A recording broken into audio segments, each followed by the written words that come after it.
Church and politics. Kuna mainchi kama South Korea. Hata sisi wa Kenya tuko mbali sana. South Korea it is 90% Christians. Lakini angalia place South Korea iko. Na iko na baba anaitwa Lincoln Yu. Huyo ndo Matiangi wa huko. Amewatoa kutoka chini mpaka juu. And they are 90% Christians. Enda hii Saudi Arabia, they have state religion kama Waislamu. Me what I'm saying is this. When a leader is bad, separate church na kiongozi. Kama huyo kiongozi hana goodwill ya kufanyia wananchi kazi, si mzuri, usilaumu kanisa.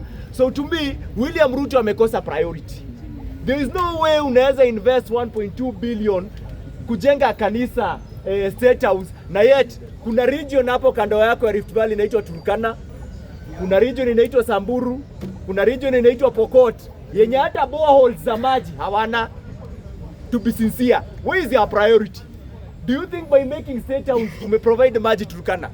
Hawana hata boreholes, hata uangalie mashule zao. Hakuna mashule pale, but atachukua pesa apeleke 1.2 billion. It shows you that kwamba huyo kiongozi hana goodwill. Totally hana goodwill. There is a guy who has spoken here. Na anaanza kusifu SHA. Let me not lie to you. SHA imeregister 24 million. It is true ameregister 24 million. Walikuwa wamesema ameregister 24 million. But our argument with SHA is just one. Efficiency. Inasaidia mwananchi. Endo uangalie NHIF. NHIF ilikuwa ina function aje na SHA ilikuwa ina function aje. Right now, and I like speaking with the facts. Right now endo uangalie SHA imeconsume how much. Endo uangalie kwa saa hii tukiingia hii budget ikipitishwa saa hii watakuwa naenda kumeza 460 billion shillings. Ukiweka yote cumulatively.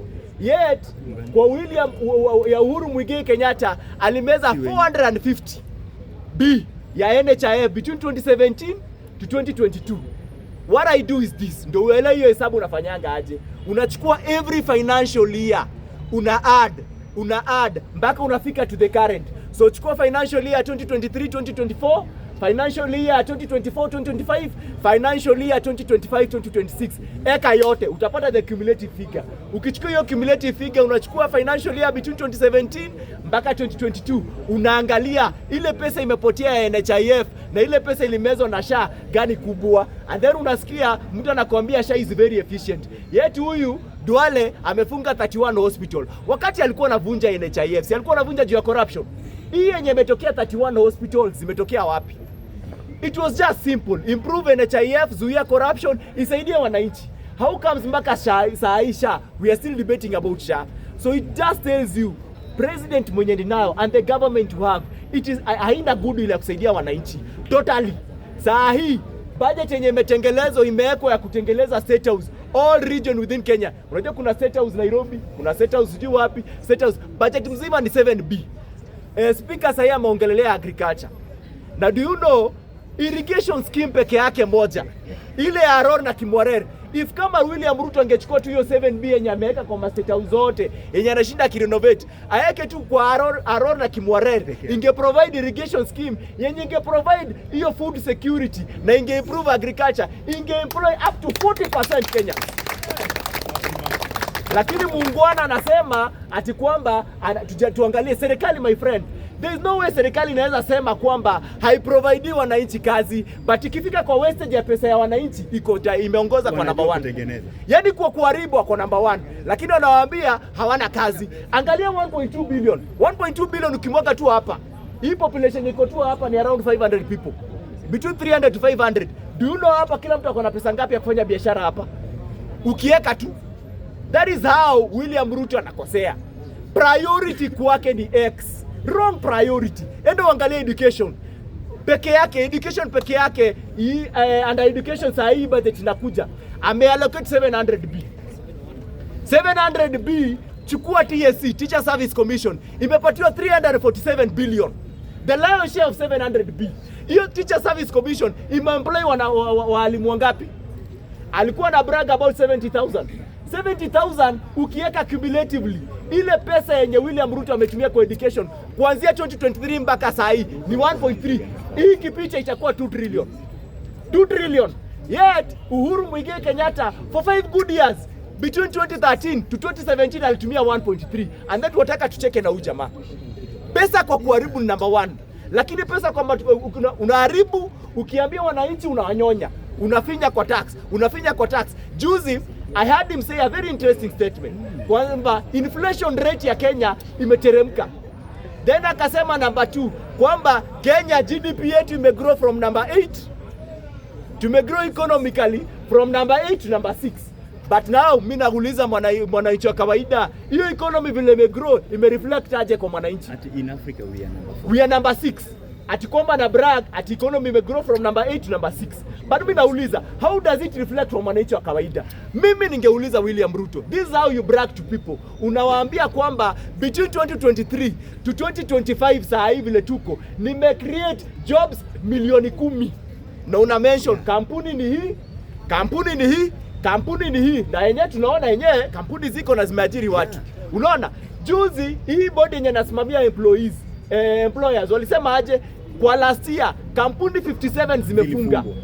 Yeye hajakuja akakaunta, akasema kwamba saa hii industries zenye nimefungua saa hii ni hii na hii. Saa hii budget ikienda kupita 4 trillion plus 7 trillion. Hii ikipita hii saa hii tuko na 11 trillion amemeza kwa miaka 3. 11 trillion. Uhuru Muigai Kenyatta alichochea deni ya how much? Ya 7 trillion. Huyu anaenda kumeza kwa miaka 3 11 trillion. And then unamuuliza hiyo 11 trillion unaenda kumeza imefanya kazi gani Kenya? Imefanya kazi gani? A whole 10 good years. Uhuru Muigai Kenyatta mwenye mnamuita mwizi aliacha 7 trillion kwa deni. Huyu budget yake ya 3 financial year hii ikipita ni 11 trillion. Muulize kazi yenye imefanya. Surely yaani tukiangalia tu kazi, muulize tu kazi gani imefanya. Saa hii kwa 11 trillion hakuna stadium imeisha. Hii Talanta stadium bado inaendelea. Kasarani bado inaendelea, wameshinda kipostpone CHAN sababu ijaisha. Ukiangalia Nyayo stadium bado inaendelea. Ile barabara alikuwa anasema ya Mogadishi saa hii ndio inaanza sababu ya aibu. Hakuna barabara imeisha. Yet kwa hiyo 11 kwa ile 7 trillion ya Uhuru Muigai Kenyatta for 10 good years alitengeleza 11,000 kilometers of tarmac road by 1.5 trillion shillings. 1.5. Hii ni 11 trillion na hakuna yenye imeisha. Hakuna yenye imeisha. Margaret Nyakanga alitoa expose gani? Alisema between last year August mpaka this year February 25th. Endo angalia kwa data yake. Pesa ngapi ilipotea? 1.3 trillion. Ile pesa yenye ilitumika kurun budget ya education between 2013 to 2017 ilipotea within 7 months. Hatujui pale ilienda. Facts, totally facts. Go look at those figures. The problem we have with William Ruto is wastage. There is no way you can have 21 advisors. 21 advisors wanameza 1B. 21 advisors 1B, but the results hiyo 21 advisors wanakupatia ni 0. Ikienda kwa education, no performance. Ikienda kwa health, no performance. Ikienda kwa food security, no performance. Ukienda kwa infrastructure, no performance. Ukienda wapi, no performance. Sasa to be sincere, where do you, and by the way, this is where I disagree with Gen Zs. Please, we will not ban our country. That's why I disagree with you. We have a right to disagree with the government, but banning our country, that one I totally disagree. And we cannot go Haiti. We are much far better than Haiti. We are much far better than we Burkina Faso. Mnasifu Traore. I totally admire Traore. But Kenya, we are much far better than Traore. Why? Because we have the resources. We have the economy. And we do not need constitutional change. We only need the constitution to work for our advantage. And we only need to put the right person in 2027. 2027, tunataka tu a manager. We don't need a politician. A manager who has been there by history. And I've told you, and I will tell Gen Zs directly, we do not need an activist. We don't need an activist in 2027. Activists in the world have never performed. Hitler was an activist. Aliingia kwa street, akaevote. Unajua, do you know what activists do? Wana ride on emotions za wananchi. Ni kuja hapa na wacharge. Na wacharge tu, na kumbe mimi akili yangu pale inaenda papa. Activists, they are good in pointing issues. They are good in creating crisis. That is the best activists can do. But they can never provide solutions. Show me a president who's an activist anywhere in the world who has ever performed. Show me one, mention one. Hitler aliwapeleka kwa vita Germany. Hawakujua akichajiwa. Akatengeleza economy inaitwa autaki. Autaki, precisely what does it mean? Self-reliance. Ni economy gani dunia mzima ishaji relaia yenyewe? You open the economy. That is what you do. So at the end of the day, we are not going to choose an activist in 2027. Leta mtu mwenye ni manager, tuangalie historia yake. Juzi huu president wangu mwenye ademani kimalizia, anaitwa Fred Okengo Matiang'i. Aliulizwa maswali mzuri, akaulizwa kwamba by the way, ile Aribayala ulifanya aje? Now, his answer somehow, someway, haikuwa ilipeana the resolution, but me myself, I did a research. Nikaangalia the difference by then na difference ya sai. The only place where I disagree with Matiang'i ni kwamba hangeenda to the extreme of killing those people. But all of them, none of them had a flag and water. They were not innocent kids. It was wrong to kill them. But none of those who are in Ribayala, ungepata ni mtoto mwenye akona maji na flag. All of them, hapo ungeangalia, enda angalia gazeti ya Nation, Daily Nation, yani March 8, 2022, ilipenda hiyo expose. 31 bodies, all of them had issues with the government. Walikuwa criminals, wengine walikuwa ex-policemen. Lakini ya saa hii ndo nauliza, at the end of the day, ukipata mtu mwenye, by the way, I'm saying, where I disagree with Matiang'i is the extreme of killing them. Aya, maandamano na Ribayala is different. Maandamano has always been there in every election. So please, separate maandamano. And then, wewe uliza mwenye alifanya handshake. Si alifanya handshake, alipatiwa budget ya 10B ya BBI.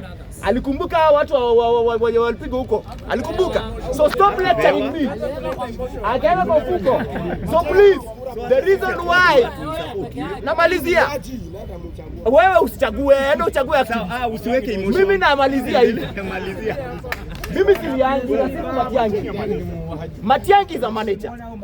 And Matiang'i has proved himself in this way.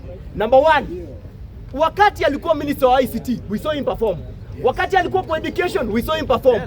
Wakati alikuwa acting minister wa lands, we saw him perform.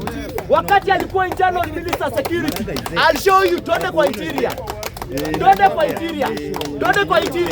Kwa hiyo interior yenye mnasema aliua, mnaona katu Ribayala. But you know, Matiang'i akiwa minister of internal security, kulikuwa na group yenye ilikuwa inaitwa Confirm Nakuru. Matiang'i alienda kaimaliza. Kulikuwa na group ilikuwa inaitwa hivyo. So at the end of the day, Matiang'i wakati bandits walikuwa nasumbua hapa Rift Valley, the current minister ameshinda kwa handle. Lakini wakati alienda pale akasema human rights wasikuje kucomplain sababu wananchi wanaumizwa. There is a person who's very passionate about protecting his own people. So for me, 2027, I'm choosing a manager, I'm not choosing an activist. Activist X. Yes.